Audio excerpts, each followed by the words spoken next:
Coach, qu'est-ce que t'en as pensé, toi, de cette finale, là, de ce Classico?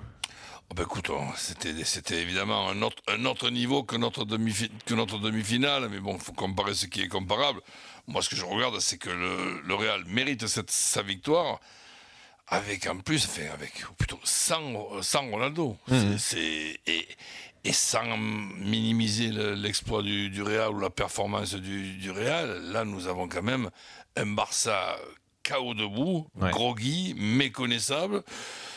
C'est sûr que on parle de stats, mais est-ce qu'il y a déjà eu une semaine aussi pénible avec défaite en championnat, élimination en Champions League, perdre la finale de la Coupe du Roi. Restons sur le Barça. Mohamed est avec nous au 32-16. Salut Mohamed. Et Daniel, je te donne la parole.